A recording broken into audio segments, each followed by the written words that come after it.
Our presentation topic is Time of Devotion, the pastimes of Prahlad Maharaj and Lord Nrsimha. Today, we have gathered here online for a special Ishtavati. This is a pastime of Nrsimha Dev and his dear devotee Prahlad Maharaj. So, why do we give importance to this pastime, especially this Nrsimha? Even the Prabhupada also really like this chapter of Srimad Bhagavatam, Canto 7. So these pastimes are important for us, especially devotee, because not this pastime only, the other the pastime, Krishna pastime, are very important for us. So these pastime are like Chaitodarpana Marjana, means cleansing our heart from material condition and purify us from this material conditions. So these pastimes are just like one of the Krishna name, means Navayuvana, which means ever praise youthfulness. When we hear this pastime, we always feel praise. We don't feel like yeah, we have heard many times every year or every lecture we hear this pastime. We don't feel like okay we have listened, but we always feel praise and it is like youthful. We learn everything. We always learn something new every time. So I hope today this nectar of Nrsimha Dev and Prahlad Maharaj pastime, which teaches us devotees unwavering devotion, tolerance, forgiveness,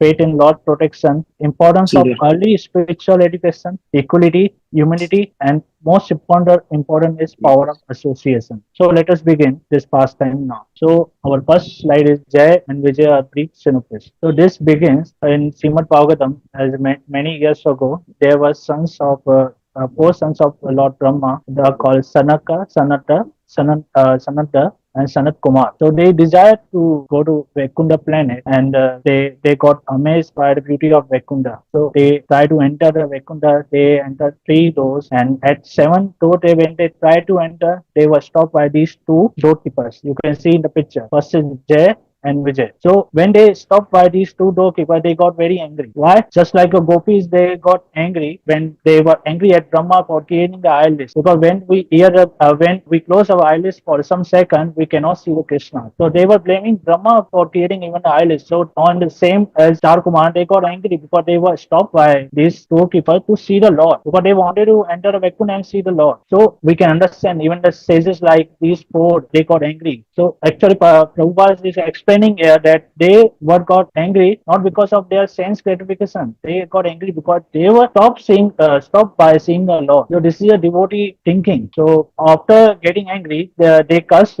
these two doorkeepers, Jay and Vijay. They curse them that you go to the material world and take birth there. So after getting cursed, they to go Jay and Vijay, they acknowledge they acknowledge their mistake and they started asking for compassion because everybody is afraid of material world because Vaikunta there is no any stress or tension or anything. They are doing the service of the Lord. But if we come to the material world, it is just like a prison. So they got scared and they asked for a compassion. Please, we acknowledge our mistake and we don't want to go there. So please, you are already given a curse. Okay, we will go, but at least give her a compassion. So when this was all happening, Lord appears there. Lord appears and even the Lord also apologized these four Kumaras because they are Brahmanas. So, and Lord is already protector of Brahmana and his devotee. So Lord said, okay, I apologize for mistake of my devotee because Lord doesn't want a devotee to be apparent. Like in Bhagavad Gita, Krishna says, Nama Bhakta Paransyati. So this proves that Krishna doesn't want to see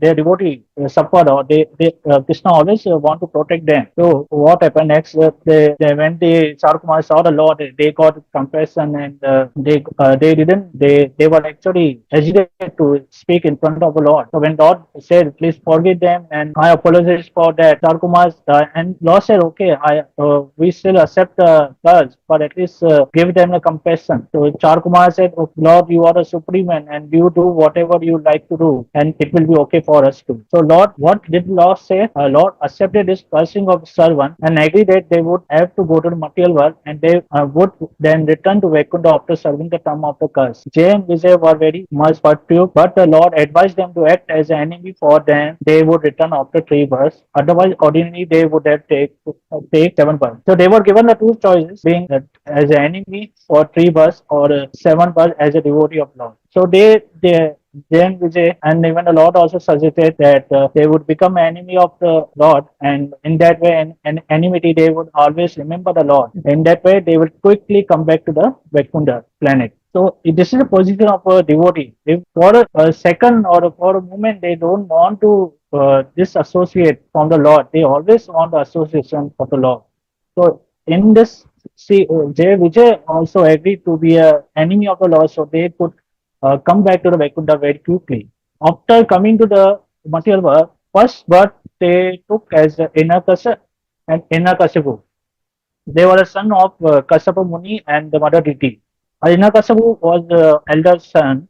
So now, before going to Hiranyakasipu, we will just go to the brief of the Hiranyakasa. Hiranyakasa was also the big demon, and what he did, he actually put the mother earth thrown into the Garbhodasai ocean, and first, Supreme Lord appeared as a boar and killed this demon Hiranyakasa and put the earth back to the on the level of the ocean. So after getting killed by the Lord, Hiranyakashipu got killed by the Lord. Everyone was praising the Lord, and this was avatar of Vada. We won't go deep into the Lord Vada avatar because it will be the next presentation will happen when the Lord Vada appearance will happen. So now Hiranyakashipu got angry after he got to know that his brother Hiranyakashipu got killed by the Lord Vishnu. Okay, so now he thought that Lord and demigod took a shelter of the Lord, and Lord took being biased to the demigod, and he killed his brother. He was not biased to demons. Why? Why he thought like that? Because in Bhagavad Gita, Krishna says, Samoham Sarva Bhutesu. Means he is not envy to anyone.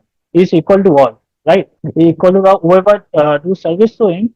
He is a friend of him, and our Lord also friend of them. So demigods were the servants of the Lord. They took the shelter of Lord, and Lord saved them from the demon Hiranyakashipu. So Hiranyakashipu got angry, and he thought of killing the Lord Vishnu. Actually, he thought that he would kill the Lord, and then demigod also get defeated, and he will rule the all three worlds, upper, middle, and lower. So first his plan was to give the instruction to his demon servants that go to the mother and there you disturb the brahmanas who are doing the yagnas. Because when the yagnas happen, demigods get their strength from the yagnas. So it was his first plan. His first plan was to disturb the disturb the brahmanas in the mother, and then the second plan was to kill the Lord Vishnu and drink his blood actually.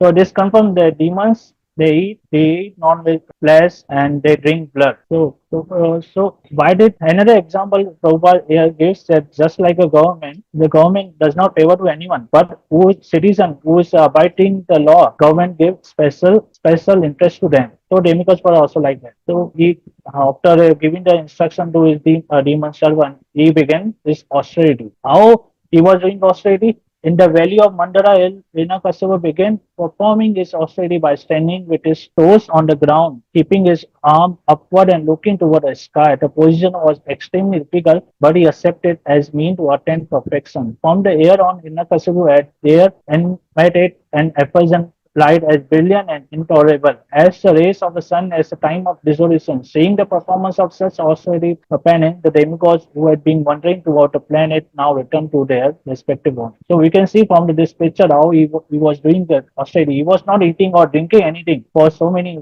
years. He was doing tapasya for 100 heavenly years planet. Oh, 100 years of heavenly planets. So what is the calculation? It is like 6 months of our planet is equal to 1 year of heavenly planet. So we can imagine how many years we were doing the tapasya, austerity, without drinking or eating. He was losing his blood, he was losing his flesh, he was losing his body, and then blood also. Then when the demigod got to know that Hiranyakashipu demon is doing this much tapasya, who is not done by even by anyone. So they got scared and they went to the Brahma and they said to the Brahma that this demon is doing tapasya, he is disturbing us, and tomorrow when he gets his result from this austerity, he will rule the whole three world. Maybe he will take your position. So they also said maybe they tomorrow he will conquer the Brahma Loka. So Brahma,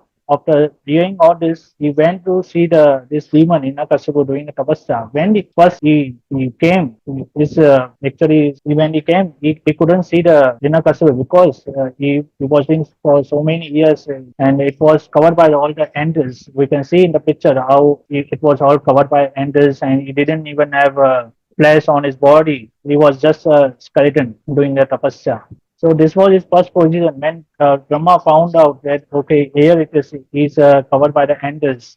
So Brahma did form it commander. He sprinkled some water and gave him his body back, and he became the demon became the youthful, and his body even got strengthened or by strengthening, like he can bear the strike from the thunderbolt also. So when Lord Brahma got this from his austerity, Brahma asked, "What do you want?" So he first asked for the mortality. But Hiranyakashipu knew that mortality is not possible. Right? We can learn that even the Brahma also is not mortal. He has to die. Even though his living years are much more longer than us. So actually, thousands of yuga is equal to one day of the Brahma. So this many years he has to live. Then he will die. But it is there from Brahma Loka to Patal Loka. Everyone has to die. This is sure. So what intelligent Hiranyakashipu did, he asked for these boons. We can read now. Grant me that I not die within this residency or outside any residence during the daytime or at night, not on the ground or in the sky. Grant me that not be brought by any being other than those created by you, not by any weapon, not by any human being or animal. Grant me that I not meet that by any entity, living or non-living. Grant me further that I not be killed by any demigod or demon or any great snake from the lower planets. Since no one can kill you in the battlefield, you have no competitor. Therefore, grant me the benediction that I too may have no rival. Give me sole lordship over all the living entity preceding deities. Give me all the glories obtained by the position. Furthermore, give me the all mystic power attained by long austerity and practice of yoga, for these cannot be lost at any time. So, why did he ask this many boon? Like, why did he ask in this way? Because he knew that he can be killed by anyone. Maybe not in his house, or maybe he will go because he wanted to control all the three world, upper, middle, and lower. He wanted to control them. So if you go elsewhere, you may be killed. That's why he asked not within any residence or outside any residence, daytime or night, nor on the ground or in the sky. Okay, he asked these main. Then he said, any death created by anyone created by you in this material world cannot kill me. Why? Because he knew that Brahma was the first entity in the material world. He created all the demigods and everything. So he said, anyone created by you cannot kill me. Then he said, animal also. Why? Animals? Because he knew his brother got killed by the boar. Vishnu took a avatar of boar to kill his brother. So he learned from his brother mistake. So he asked even animal also. So that's why he asked indirectly the mortality. So no one can kill it. Even a weapon also. Why weapon? Because he knew Lord Vishnu had Chakra. Chakra, when the order is Chakra to go kill anyone, the Chakra will follow and kill the person there. So that's why he also asked the weapon. So after all this, why women Brahma said that you did so much austerity, which no one can do it. So I'm pleased. Why is we are still calling him demon or Daitya or Rakshak? Why we are still calling it, even though no one can do this much austerity, right? So there Prabhupada is explaining that even though he did so much austerity, but what he did it for himself. He did it for sense gratification. As other side, his own son, he did a little devotional activity and he got protection from the Lord. But he did a long time austerity, but he didn't get the that protection, which we will learn in the further slides. We will learn. So that's why Prabhupada said anything that you are doing for the sense gratification is not gonna satisfy you, not gonna save you from the death also. So he got all this boon, and we can see the further what he did with this boon. He did not protect anyone. He actually started killing people. So Prabhupada also explains here, see, even when Asura do austerity, everyone get afraid. When devotee do a little bit of devotion, everyone gets saved and everyone feels safe from the devotee. These are the mindset of Asura and devotee. And there they said there are two people in the world. One is devotee who is worshipping the Lord, and other one is non-devotee, which means Asuras, directly Asuras, nothing else. They are Asuras who are not worshipping a God. So now, after getting the boon from Brahma, what he did, he began suffering the duties of demigod. Valleys and mountains became the field of Hiranyakashipu's sense gratification activity. Hiranyakashipu spent all his time and energy in transgressing the laws of Vedic scripture. So after he got so much power from the this boon, he started torturing the heavenly planets. Even he took the planet of Indra, which is heaven. He started residing there, and any demigod were coming and they were serving this demon. They couldn't do anything. They cannot kill him. So he spent all his time, energy transgressing the Vedic scripture. And in Bhagavad Gita, Krishna says that whoever is not abiding the Vedas or they are not following the regulatives, they fall down. Right in ninth chapter, it is there. The same after getting so much power, he got his pride and he started breaking the regulatives of the Vedas. So he became the ruler of the entire universe, which he always wanted upper, middle, and lower. And he started giving trouble to Brahmanas. Why? Because the Bhagavad Gita says Chatu Varnam Maya system. There are four divisions created by the according to the karma. So Brahmanas are the first one. If Brahmanas are there, they because Brahmana they study Vedas and they do yagnas, and from the yagnas result get by demigods, and in this way all the society live peacefully. So when we give trouble to the Brahmanas, the whole society become trouble. If there is no one doing the Indra Yagna, they won't get any rain, and if they won't get any rain, there will be a dried up. As we can see now, there's so much heat now. There's no rain coming, but there was some places where there was water and there was rain coming. Now it is totally dried up. No rain. From 1 year, there is no rain because they are not following the Brahman culture. Even though there are some Brahmas now there, but they are not doing proper. Everything is not pure in the Kali Yuga.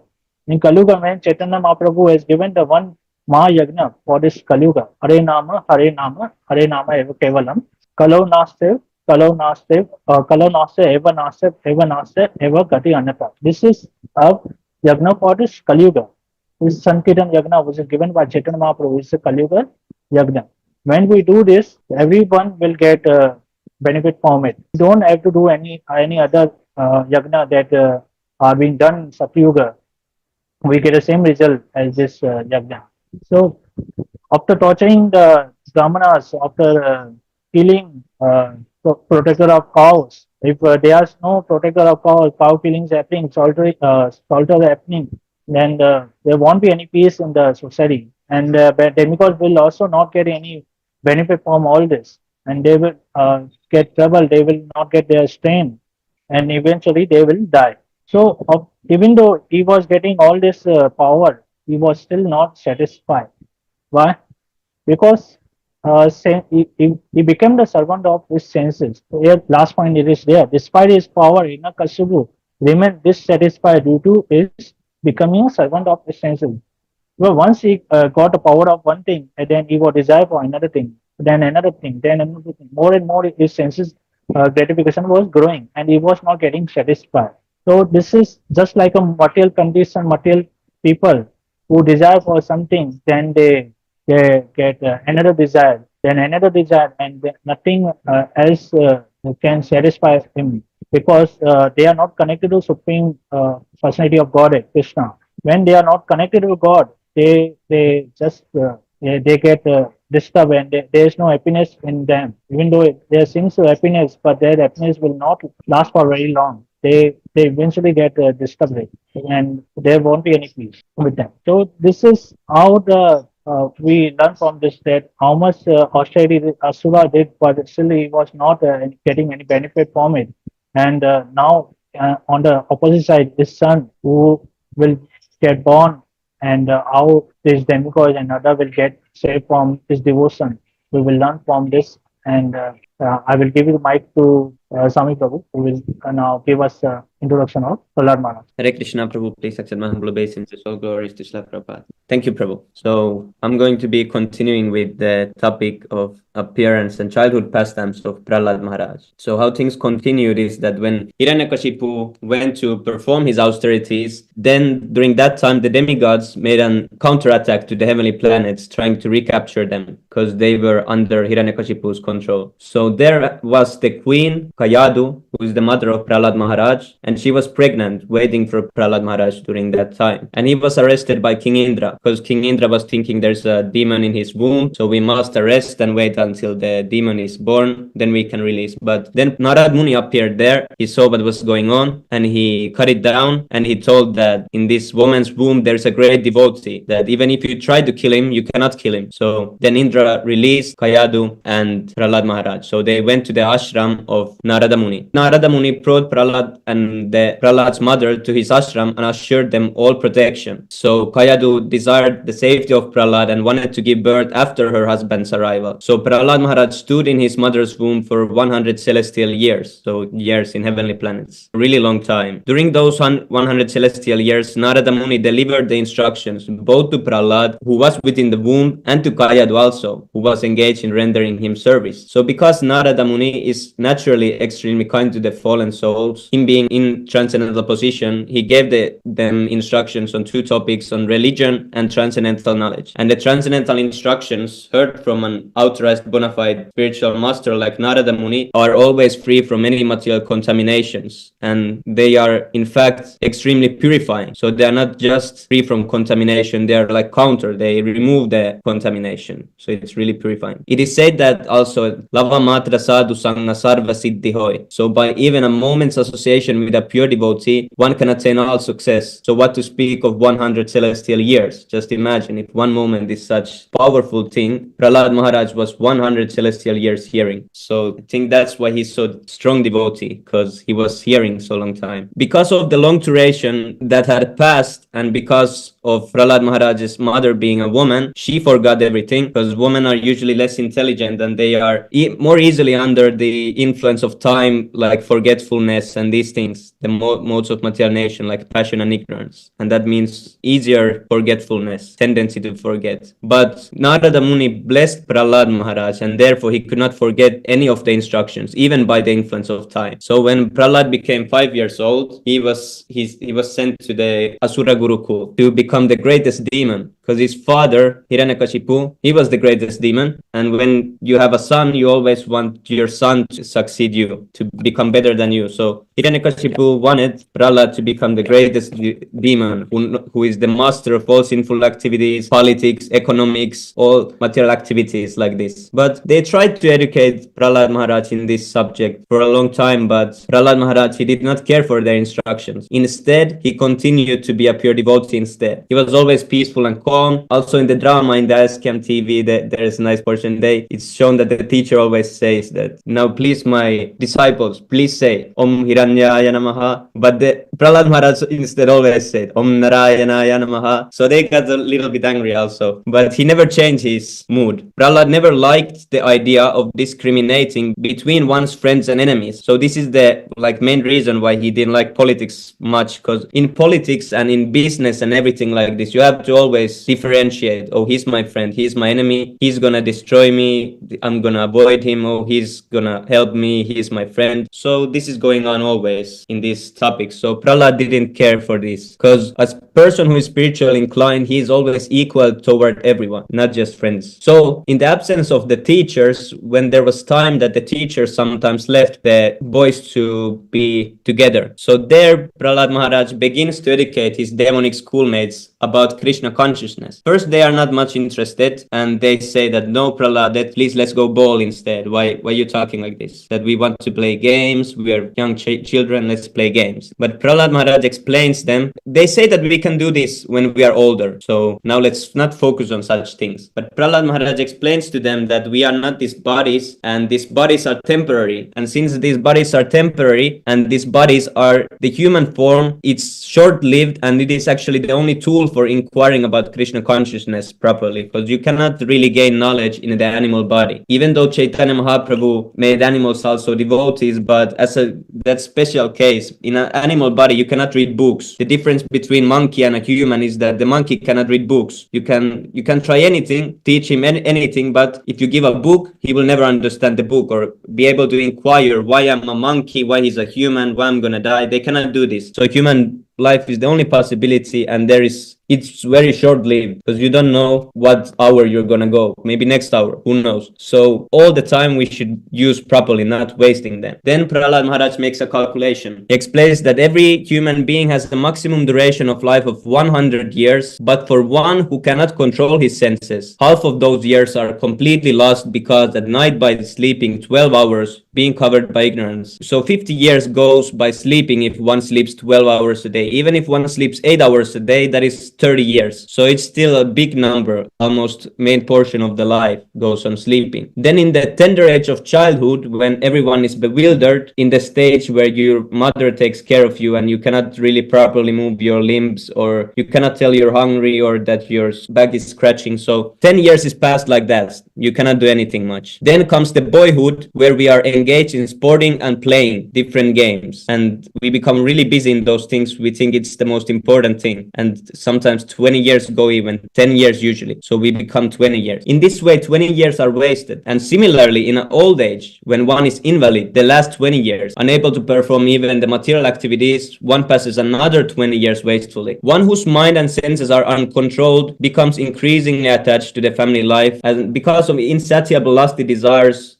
and very strong illusion. In such illusion, man's life, the remaining years are also wasted, because even during those years he cannot engage him in devotional service. So the family life takes rest of the years. One has used 20 years in old age, being crippled, 20 years in yachts, that is 40 years, maybe 30 years, 40 years sleeping, already 80 years gone. So the rest, if one cannot control his senses, he's gonna lose them in family life. In this way, what time one has to propagate Krishna consciousness if he doesn't start at young age? So this is what Prahlad Maharaj emphasized to them. They need to start during this young age, or their opportunity will be completely lost. So with these descriptions, Prahlad managed to awaken their interest a little bit in hearing and increasing their faith and taking the subject matter seriously from their early stages of life. One should not be very much interested in material enjoyment. Instead, one should be satisfied with whatever material profits are very obtainable, and this is important point. And because the duration of one's life is very short, one should utilize every moment for spiritual advancement. Here is the calculation given. So every human being has a maximum duration of life of 100 years, but one who cannot control his senses, half of those are completely lost, because at night he sleeps 12 hours, being covered by ignorance. Therefore, such a person has a lifetime of only 50 years. In the tender age of childhood, when everyone is bewildered, one passes 10 years. Similarly, in boyhood, engaged in sporting and play, one passes another 10 years. In this way, 20 years are wasted. Similarly, in old age, when one is invalid, unable to perform even material activities, one passes another 20 years wastefully. One whose mind and senses are uncontrolled becomes increasingly attached to family life because of insatiable lust and desires and very strong illusion. In such a madman's life, the remaining years are also wasted, because even during those years he cannot engage himself in devotional service. Srimad Bhagavatam 7:6-6-8. So these were the Prahlad Maharaj instructions. So next page is about summit of wisdom. So first thing that is here is that faith is needed for realization of transcendental knowledge. So Prahlad Maharaj emphasized this in the beginning when he says, this is 7:17, where Prahlad Maharaj said about faith to his friend, that if the friends can place their faith in his words, simply by that faith they can also understand transcendental knowledge. So having faith is the key for understanding the knowledge, and that is the first thing that must be there. So it is said Adau Shraddha, in the beginning there must be faith. Then with the faith, when one has developed a little bit faith, one becomes interested in associating with pure devotees and eventually is initiated. Under their instructions he starts to carry out the different services following regulative principles, and doing that, eventually one becomes freed from unwanted things, and being fixed, he starts to develop taste and attachment. So this whole process begins from faith. So Prahlad Maharaj also emphasized this point, that the first there must be some faith. This is the way of sadhana bhakti, and the beginning of it is faith. And faith really means surrendering, because surrendering without faith or faith without surrendering is not possible actually. Simply by that faith you can also understand transcendental knowledge, he said. So surrender means full faith that whatever Krishna says is all right, I'll not do anything else, and I shall simply surrender to Krishna. When one thinks in every situation like this, that means one has developed faith. Next point is about material body and it being temporary and everything related to it also. So Prahlad Maharaj says that he gave an example about a tree and its fruits, because just as the fruits and flowers, in due course of time, they undergo 6 changes. They are born, they take birth,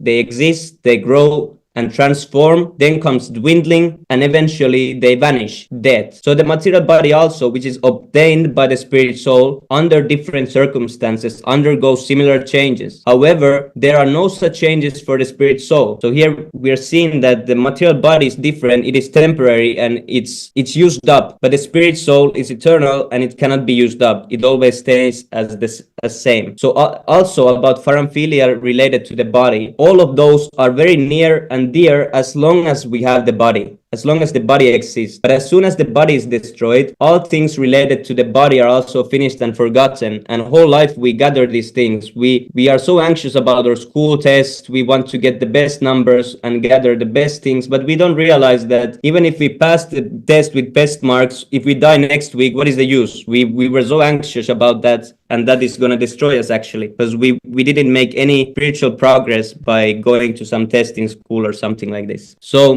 one actually has nothing to do with the paramphilia related to the body, but because of ignorance we accept them as valuable things and we use our whole life for those things, or family or everything. We think that serving the parents is the goal of life, so we waste time. That compared to the ocean of happiness is most insignificant that we can get from spiritual life. So what is the use of such paramphilia for an eternal living being, it being insignificant and temporary? Then the next point of Prahlad Maharaj was that in any position one can become a devotee. So it's not just that only Hindu can become devotee or Indian or any designation. Prahlad Maharaj made it clear that no material designation or positions can block the path of devotion for one who is ready to surrender unto the process of bhakti. 7.7.54 Srimad Bhagavatam. Everyone Prahlad Maharaj says this, everyone including the yakshas and rakshasas, the unintelligent woman, shudras, the cowherd man, the birds, the lower animals, everyone, and the sinful living entities also can revive their original eternal spiritual life and exist forever simply by accepting the principles of bhakti yoga. And also same thing is explained in 7.7.50, few verses before, that if a demigod, demon, human being, yaksha, gandharva, or anyone within this universe renders service to the lotus feet of Mukunda, who can deliver liberation, he is actually situated in the most auspicious conditions of life, exactly like the Mahajanas headed by Prahlad Maharaj himself. So if we follow the orders of Srila Prabhupada and what he has asked for us to do, then we can also attain the same position. And anyone can, even woman, anyone, demon, demigod, whoever. So then the last point is that pleasing the Supreme Lord is the goal of life. So Prahlad Maharaj says in Bhagavatam 7.7.51-52 that no one can please the Supreme Person of Godhead by becoming perfect Brahmana, demigod, or great saint, or by becoming perfectly good in etiquette or vast learning. None of those qualifications can awaken the pleasure of the Lord, nor by charity, austerity, sacrifices, cleanliness, or vows can one satisfy the Lord. So many things listed, and usually people think that these are the way to satisfy the Lord. But actually it is just one thing, that is, the Lord is pleased only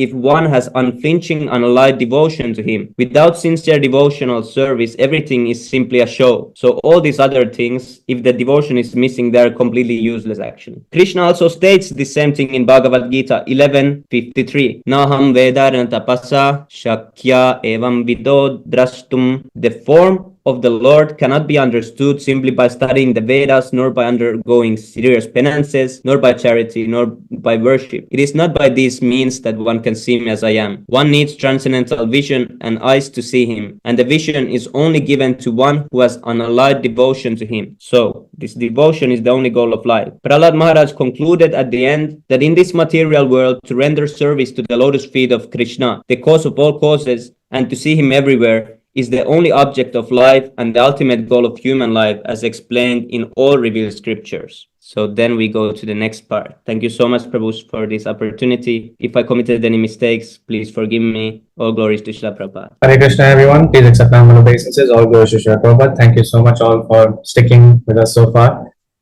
So I will actually continue now from the point of Hiranyakashipu's failed attempts to torture Prahlad Maharaj. In the beginning, Hiranyakashipu had devised so many ways of trying to kill Prahlad Maharaj, right? He came up with so many different methods, and according to the instructions of the Srimad Bhagavatam, we have to be very careful when it comes to, accepting the association of people who can commit all sorts of abominable activities upon you. And here it is stated, for example, in the Srimad Bhagavatam, Canto 7, Chapter 10, verse 42 in the purport, that the demon Hiranyakashipu had so many ways to try to become God himself. But although Prahlad Maharaj was chastised and threatened in many ways, he rigidly refused to accept his powerful demoniac father as God. Following in the footsteps of Prahlad Maharaj, we should reject all the rascals who pretend to be God, and therefore we must accept Krishna and his incarnations and no one else. So this is actually a very nice quality by Prahlad Maharaj, where he aims to teach us the following. We have to learn to detach from demoniac association, because we don't actually know their true intentions, yes? And even without knowing them, their true intentions, they can always hold a lot of envy within their heart. They can always hold a lot of jealousy within their heart. So it is very important to remain away from those who are not devotees of God, because we can easily catch the contaminations and become just like them. In fact, as Sami Prabhu mentioned, sadhu sanga sarva shastra koy, lava matra sadhu sanga sarva siddhi hoy. So anyone who associates with devotees actually automatically becomes quote unquote contaminated in the sense, but transcendently contaminated in the sense he becomes completely surcharged with Krishna consciousness in the association of pure devotees. And this is the kind of surcharging we actually need to advance in Krishna consciousness. So it is not actually contamination, it is actually completely opposite of contamination. So this is why it is very important to associate with devotees, because without associating with devotees, we can never advance in Krishna consciousness, no matter how hard we try. Prabhupada even said that we may try to perform devotional service independently from the association of Vaishnavas, but it will all end in failure. It will all end in failure because it is the Vaishnavas by whose blessings we actually advance in Krishna consciousness, right? We have to engage ourselves in devotional activities by the guidance of senior Vaishnavas. So, expanding more on the idea of rejecting all the rascals who pretend to be God. In the beginning, like I said, Hiranyakashipu devised so many ways of trying to, kill Prahlad Maharaj. Of course, Prahlad Maharaj is a Mahabhagavat, he cannot be killed, and hence simply attempts. And these attempts were actually foiled by the will of Krishna, because Krishna protects his devotees. If you become a devotee of Krishna, Krishna will give you all protection. So, and some of these attempts by Hiranyakashipu involved throwing Prahlad Maharaj into a pit of snakes, using very harmful spell work to mess with Prahlad Maharaj's intelligence and body, hurling him from the top of very high mountain, and also administering Prahlad Maharaj poison. But all these attempts were a failure, because Prahlad Maharaj was a pure devotee and he was protected by Lord Nṛsiṁha. So when Hiranyakashipu realized this, he fell into a lot of anxiety, He realized, oh wow, his son is not dying. So what can be done? So Hiranyakashipu started planning even further. He started thinking about his next move, So here you can see the devious means employed by Hiranyakashipu to kill Prahlad Maharaj. And yet all of them were a failure, because you can see in every one of them, Prahlad Maharaj was depending completely on the Supreme Personality of Godhead. And this is the quality that we have to look out for ourselves, in terms of surrender. Because fearlessness is a quality which we all have to imbibe. And I'll even speak more about fearlessness in a few moments. But in this particular context, if you see, not only was Prahlad Maharaj fearless, he was completely steady in all these situations, no matter what. His mind was equipoised. And this ties in directly to the verses of the Bhagavad Gita, where Krishna explains how devotees are supposed to be transcendental to heat and cold, like as you see in the last painting, Prahlad Maharaj, there is no effect on Prahlad Maharaj, Prahlad Maharaj was not affected by the heat of the pot. He was not affected by the demons attempting to, put him in between a stampede of elephants, or even, being poked by the demons with their spears and with their pitchforks and everything. So we have to learn from Prahlad Maharaj about the quality of steadiness. Steadiness is a very, very important quality for a devotee, because if a devotee is not steady, he cannot perform Krishna consciousness, right? Krishna consciousness practice means to remain steady and consistent in it. If you're not consistent in the practice, we will most probably just dwindle from this path.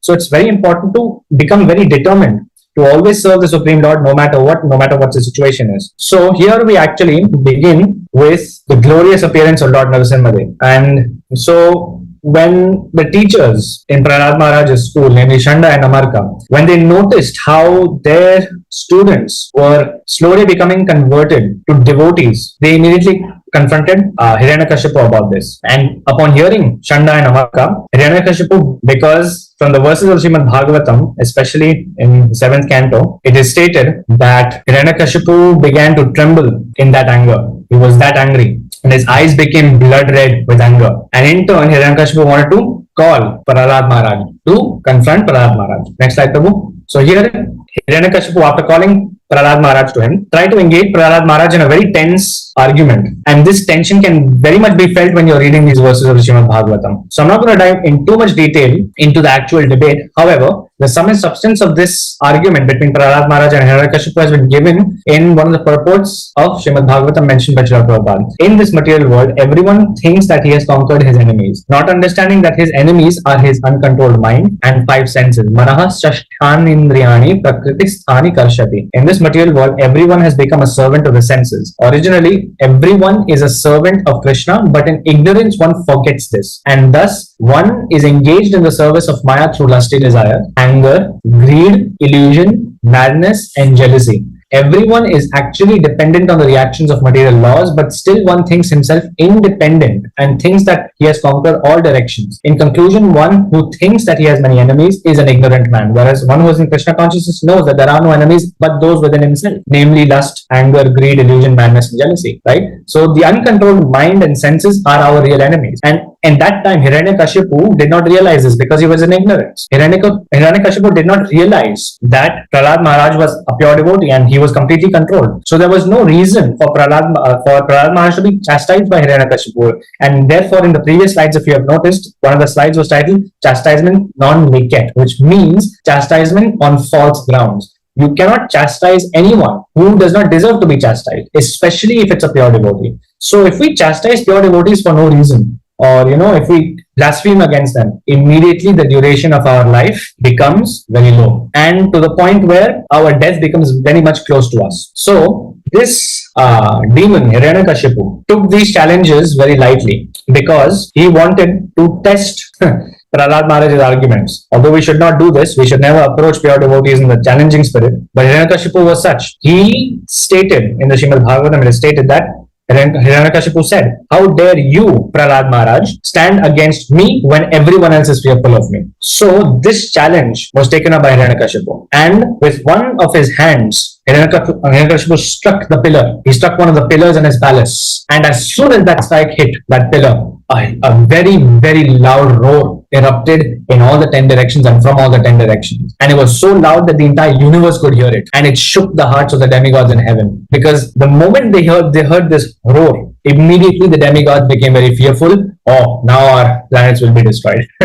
So it is important to note, however, that in this particular pastime of Prahlad Maharaj, notice how the verses never describe Prahlad Maharaj's heart being shattered. Everyone's heart shook except Prahlad Maharaj, because this was not mentioned in any of the verses. And this is a very interesting quality for pure devotee, fearlessness. And why was Prahlad Maharaj fearless? Because he could directly perceive the Supreme Personality of Godhead within that pillar. And this roar is actually indicative of that fearlessness by Prahlad Maharaj, right? Prahlad Maharaj was fearless because he could see Krishna within that pillar as Lord Nṛsiṁha Lila. And pure devotees are actually by nature fearless due to their staunch and unshaken faith in God. So this strong faith actually arises from the idea that because the pure devotee perceives the Lord everywhere in his original Bhagavan feature, the devotee never fears. If you see Krishna in front of you always, there is no reason to fear no matter what the situation is. So this is what I would like to focus on mainly in this portion of the presentation. We have to develop firm faith in Krishna by the process of devotional service. And it is very important to develop this faith, because from this faith comes fearlessness, right? In the Srimad Bhagavatam, in this purport, Canto 7, Chapter 8, verse 10, it is stated that demons sometimes declare to a devotee that they cannot accept the existence of God because they cannot see Him. But what the demon does not know is stated by the Lord Himself in Bhagavad Gita, Chapter 7, verse 25. Naham prakashah sarvasya yoga maya samavritah. I am never manifest to the foolish and unintelligent. For them, I am covered by yoga maya. So the Lord is open to being seen by devotees, especially those who are on the Prema platform. But non-devotees cannot see Him. The qualification for seeing God is stated in the Brahma Samhita. Premanjana churita bhakti vilochanena samtah sadaiva hridayeshu vilokayanti. A devotee who has developed a genuine love for Krishna can always see Him everywhere, whereas a demon not having a clear understanding of the Supreme Lord cannot see Him. So when Hiranyakashipu was threatening to kill Prahlad Maharaj, Prahlad certainly saw the column standing before him and his father, and he saw that the Lord was present in the pillar to encourage him, not to fear his demoniac father's words. So here Prabhupada is directly mentioning that if you are perceiving the Lord everywhere, then this quality of fearlessness becomes completely manifest in the devotee. So this is why it is very important. The way to cultivate this fearlessness is to develop the realization from within that Krishna is present everywhere in every atom, and He is always there to protect us in the way Krishna sees best. So the Lord was present to protect him, and Hiranyakashipu marked Prahlad's observation and asked him, "Where is your God? Where is your God, young boy?" So Prahlad Maharaj then replied that He is everywhere. Of course, Hiranyakashipu did not agree to it, therefore he wanted to tempt the Supreme Personality of Godhead. So Hiranyakashipu asked, "Why is He not in this pillar before me?" So He was there, but Hiranyakashipu could not perceive Him because he was so deep into the mode of ignorance that he could not perceive that form. And so in all circumstances, the devotee can always see the Supreme Lord, whereas the non-devotee cannot. So when Nṛsiṁha burst forth from the pillar, he made that large roar. Even before also bursting, he made this big roar. And according to Sri Vijayendra Tirtha of the Madhva Sampradaya, he has written very beautifully and poetically the sounds, the various kinds of sound effects and anger that were present at that moment.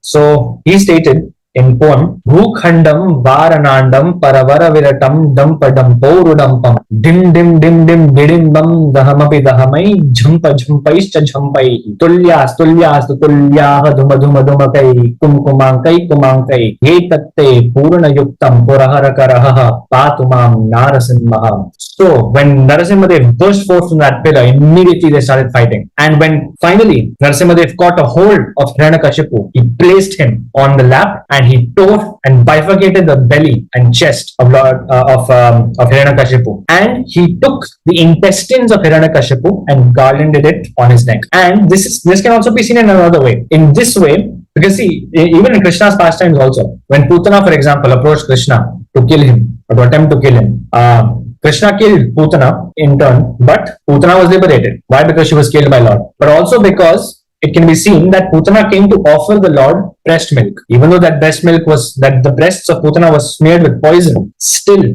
Krishna accepted that as an offering because she wanted to, with that mood, come to Krishna, offer her milk. And this way she was liberated. In the same way, Hiranyakashipu offering his intestines to the Lord as a garland is also indicative of this. In this way also, Hiranyakashipu was in some way performing devotional service to the Lord. So Hiranyakashipu's chest and belly were completely bifurcated, and the intestines of Hiranyakashipu served as a garland for the Lord. So mainly we have to understand that in this image also you see Prahlad Maharaj, although all this is happening, he's observing everything, but he was completely fearless and steady. So this quality of fearlessness and this quality of steadiness has to be inculcated in devotees. In fact, fearlessness is one of the most important qualities of a devotee. In fact, it's the first quality of a devotee Krishna mentions in the Bhagavad Gita, chapter 16, verses 1. In verse 1, actually, yes. Abhayam sattva samshuddhim. Abhayam is the very first quality in a devotee that Krishna mentioned because it is the most important. It is the most important. Right? So I hope this attempt at presenting was up to speed. I hope everyone liked it. I'm very thankful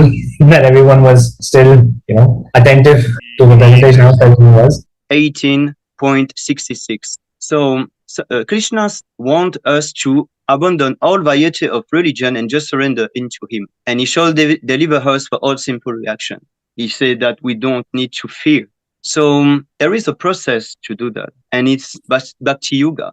And the more advanced we become in Bhakti Yoga, the more humble we become. So because we have nothing to do with this material world anymore, we become detached. So Bhakti Yoga will help us to detach. Bhakti means to be free from attachment of this material world and to become attached to Krishna, because we have to attach to something. So we cannot become unattached. That is impossible. So in order to become attached to Krishna, we need to do devotional service. And this devotional service, with this, will become detached of material affection. And that is wanted actually. So in this verse that say that prayer for protection, it is said that, O most powerful, unsurmountable Lord, who are kind to the fallen soul, have been put into the association of demons as a result of my activities, and therefore I am very much afraid of my condition of life within this material world. When will that moment come when you will call me to the shelter of your lotus feet, which are the ultimate goal for liberation from conditional life? And I want to point out this prayer because it is said that when will that moment come when you will call me to the shelter of your lotus feet, which are the ultimate goal for liberation and conditional life? Yeah, we need to take shelter of the lotus feet of the Lord. And how to do that if we don't surrender? So we need to surrender. And it is said that I want to point out a verse that I like, and it's Gajendra in the chapter 8, Canto 8, chapter 2, 23. And it is said that we are always in danger because at any moment death can take place. It is not that only Gajendra, the king of elephants, was afraid of death. Everyone should fear death because everyone is caught by the crocodile of eternal time and may die at any moment. The best course, therefore, is to seek shelter of Krishna, the Supreme Personality of Godhead, and be saved from the struggle for existence in this material world, in which one repeatedly take birth and die. To reach this understanding is the ultimate goal of life. So it's, according to what I just read, it said the same thing, that we need to overcome death. We need to surrendering more to the lotus feet of Sri Hari Krishna. And actually, I just want to say one more thing, is that why I choose to present this humility and devotional service and surrendering more and more to the lotus feet of the Lord, because this was the beginning of the prayer that Prahlad Maharaj uttered and said to Lord Nṛsiṁha. And actually, this is my realization. I just begin my spiritual path. I just begin to associate with devotee and do my sadhana. And I have realized that humility will help me to surrender more and more to the lotus feet of Srila Prabhupada, but the lotus feet of Sri Krishna Nṛsiṁha. And the humility will help us to pray naturally, because just like Prahlad Maharaj, when he very humble and meek approach the Lord, everything comes so naturally. So when we are humble, sincerely humble, then very naturally we will pray to the Lord, and we will pray sincerely. So then the Lord will be pleased with us, and He can bestow His mercy. And even we will pray to the mercy of the spiritual master. Now I have to pray for his mercy so that I can get initiated, so that I can have his mercy. If I don't pray to him, how can I talk what I hear about him or Krishna Katha for you or devotee? So we must have this humility, we should be humble and meek. This is a quality of a Vaishnava. The more we advance, we can see how a Vaishnava is advanced, because he is very, very humble and meek.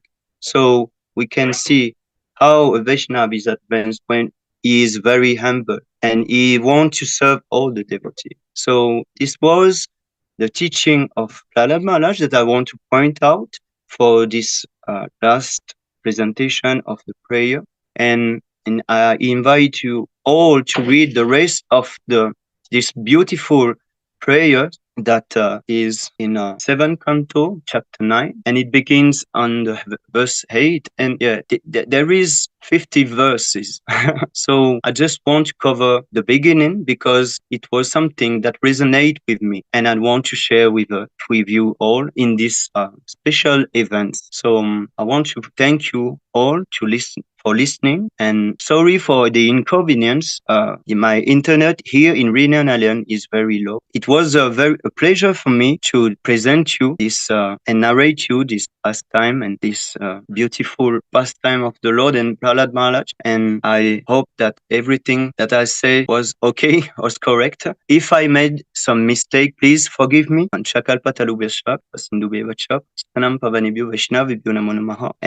I want to thank you all for the opportunity for me, who is in Reunion Island, to just talk English and present to you those wonderful pastime of the Lord on those special events. So, Saikati Prabhu, thank you. His Grace, Prahlad Prabhu, thank you. Luvish Prabhu, thank you. Sami Prabhu, thank you. And Patita Pavan, thank you very much. It was a pleasure to work with you to this event and present those presentation. It was very satisfied to hear. So thank you very much. All glories to Srila Prabhupada.